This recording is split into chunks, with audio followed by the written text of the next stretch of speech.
మంగళం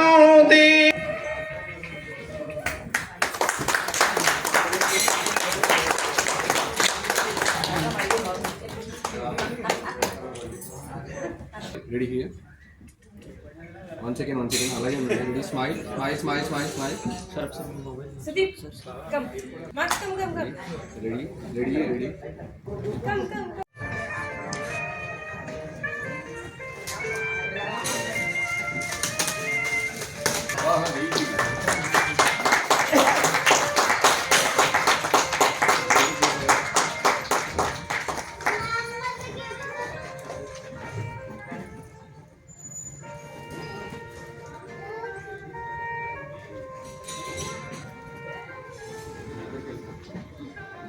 సరే ఒకసారి అందరూ బుక్స్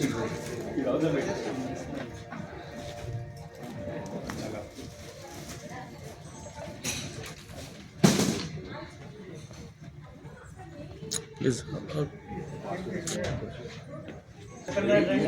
సరే ఒకసారి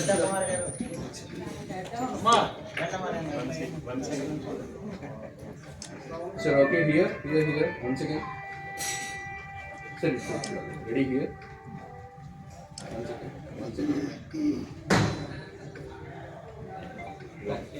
కథాస్ఫూర్తి శ్రీకంఠ స్ఫూర్తి ఆయన కథల పుస్తకాన్ని ఆవిష్కరించే అవకాశం కలగటం గొప్ప అదృష్టంగా భావిస్తుంది. కథ మళ్ళీ మొదలైంది అన్నదే మొట్టమొదటి కథ దేశభక్తి ప్రపూరితమైన కథ, చాలా అద్భుతమైన కథ. ఈ కథా సంపుటిలో ఉన్న ప్రతి కథ కూడా ఏదో పురస్కారాలు పొందిన కథలే. అంటే అన్ని పురస్కారాలు సమాహారంగా ఈ సంపుటి ఏర్పడిందని అనిపిస్తుంది నాకు చూస్తూ ఉంటే. మన తెలుగు సాహిత్య ప్రక్రియలో కథా సాహిత్యం చాలా ప్రాముఖ్యతను సంతరించుకుంది. మాటతో పాటు పుట్టింది కథే. మా చిన్నప్పుడు విన్నది మొట్టమొదటి కథలే మా అమ్మమ్మ దగ్గర నుంచి.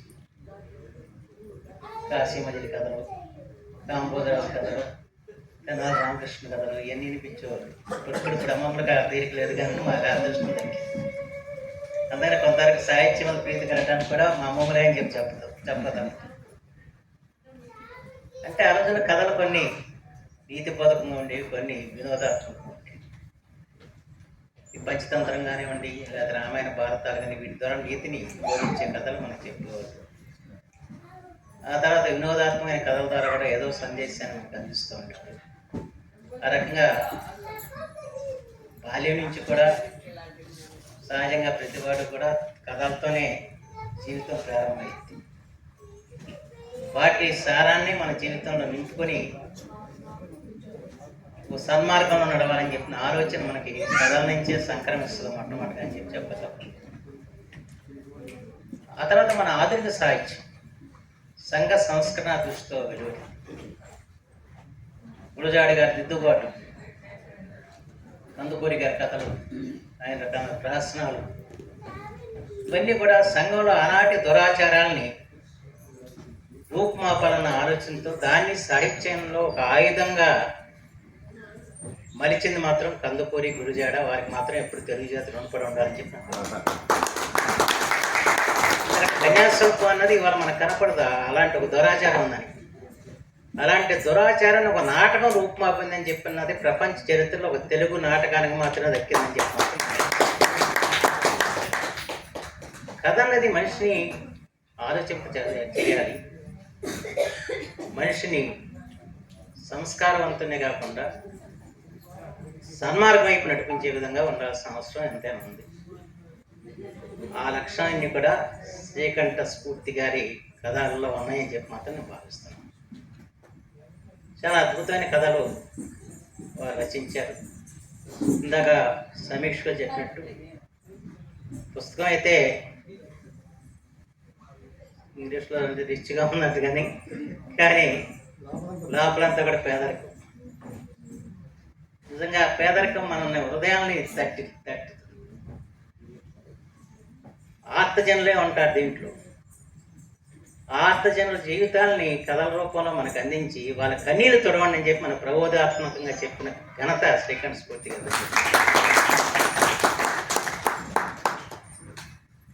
చాలా చక్కటి కథలు. ఆ కథలు నేను 2-3 కథలు చదివా. కానీ ఓం శతమానం భవతు శతాయుః పురుషస్యతేంద్రియ ఆయుష్యేవేంద్రియే ప్రతితిష్ఠతి. రాజాధిరాజాయ ప్రసహ్య సాహినే నమో వయం వై శ్రవణాయ కున్మహే. సమే కామాన్ కామకామాయ మధ్యం కామేశ్వరో వై శ్రవణో వదాతు. కుబేరాయ వై శ్రవణాయ మహారాజాయ నమః. సంపూర్ణ ఆయుర్దాయ సిద్ధిరస్తు, సంపూర్ణ ఆరోగ్య సిద్ధిరస్తు, సాహిత్యాభివృద్ధిరస్తు, కుటుంబాభివృద్ధిరస్తు, సమస్త సన్మంగళాని సంతు.